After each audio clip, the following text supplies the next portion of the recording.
Hello and thank you for joining me today.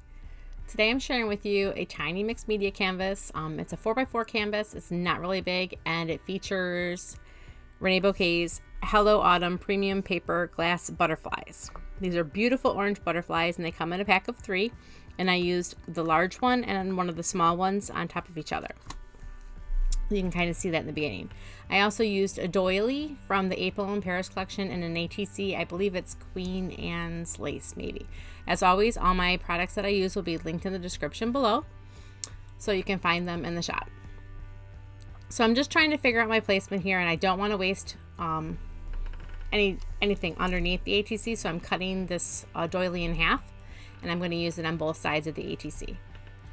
I'm going to go ahead and add some texture to the background of this canvas using a Filmora stencil and some modeling paste, and you're going to see me smear that through now.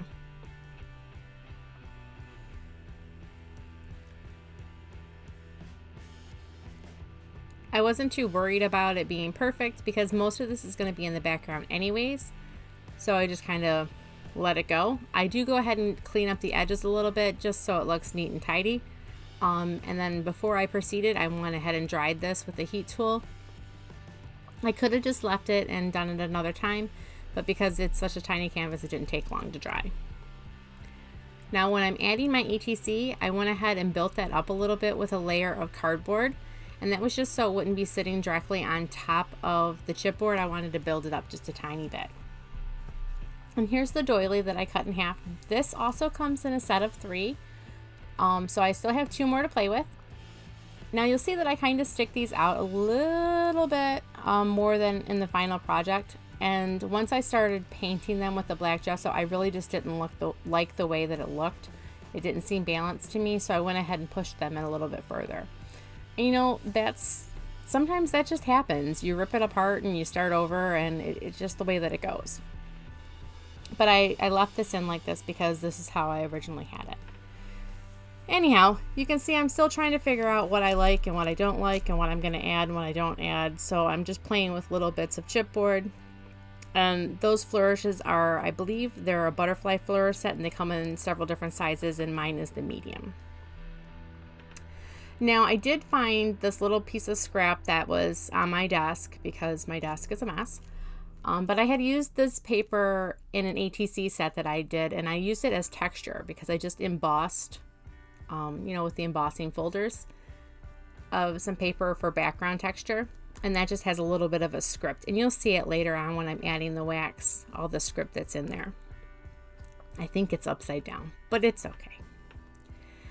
Now I'm still trying to decide where I'm going to put this flourish. I painted it black, so I've committed to using it for this because, you know, this isn't the kind of project that you typically see in Renee's blog or in the shop. I just wanted to share projects that I do and that you can use her chipboard and her products for. So I guess I'm just trying to spice it up a little bit. I hope you'll bear with me. I did go ahead and rip the antenna off the bottom of the bottom butterfly, because I left the antenna on the top butterfly, and double antenna just seemed it looked really strange. Anyhow, I started playing with waxes, and I used 4 waxes. I didn't use much of the peacock because I didn't like the way that the teal green looked, but I really worked the electric violet and the old denim wax in and blended them together, and then I used the Firebird on top.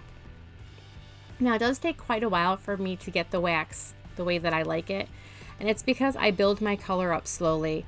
A lot of people just put a heavy coat of wax on and they're done, but I prefer mine to be more blended, and the only way for me to do that is to take my time and add my color slowly.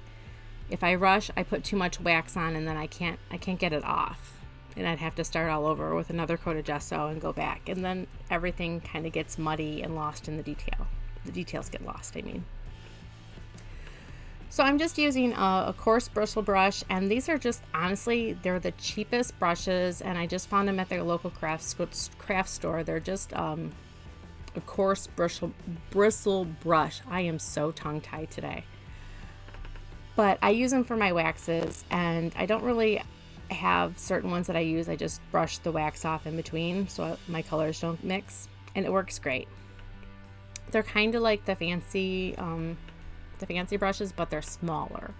So you can get into tiny little nooks and crannies. But as you can see, I'm just bouncing between the blue and the purple, and I might have even cut out the peacock because I didn't like it. It didn't look good with the orange. I thought it was going to, and then I decided against it.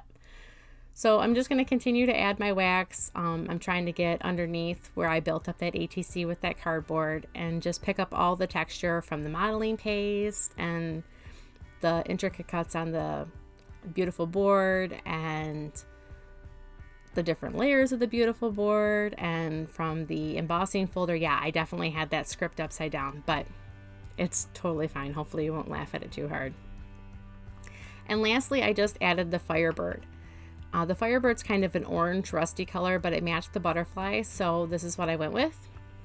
And when you look at the butterflies, they kind of have like a bluish, blackish glitter on top of them, so this is why I went with these colors. But I'm just lightly touching the top of the canvas, and I'm sorry I do get a little bit out of focus. It's because I'm zoomed in so far so you can see, and it was kind of different for me. So hope you'll bear with me. Now next you're going to see that I add the butterfly. And I did do several things off camera, and I didn't realize that my camera wasn't recording for the last little bits. And that was just me adding the black glitter across the canvas with a little bit of gel medium. And then I add a tiny little bit of fine rust glitter on top of the tiny heart that you're going to see me add as well as on top of the focal point. I do add one tiny little bead, and again, all of this will be linked in the description, so you'll see what products I did use, and you can see them in the final project as well. But you don't see me actually do it because somehow, some way, I did not push record. I think I did a double tap and I turned it on, and then I turned it off. But you know, so just so you know, there is a little bit of extra glitter and beads that I added, but you're not going to see that happen. Sorry.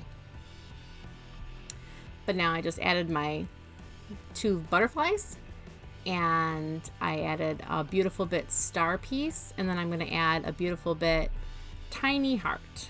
And that tiny heart is what I'm going to add rust to off camera with a little bit of glossy accents, and you'll see that in the final finished project. And here it is, all done. I added a little bit of ribbon from my stash, and then you can see the bead and the glass glitter, and then the glitter on top of the heart as well. And I did just add a tiny little quote that I had laying around. I'm not even sure where it's from. I actually cut it out of another quote. But that's it. That wraps this little project up. I hope you enjoyed a little something different. If you would like to, please subscribe to Renee's channel, and don't forget to like this video if it's something that you enjoyed. We always look forward to seeing your comments. And thank you so much for watching. I greatly appreciate it, and you have a great day. Thanks again. Bye-bye.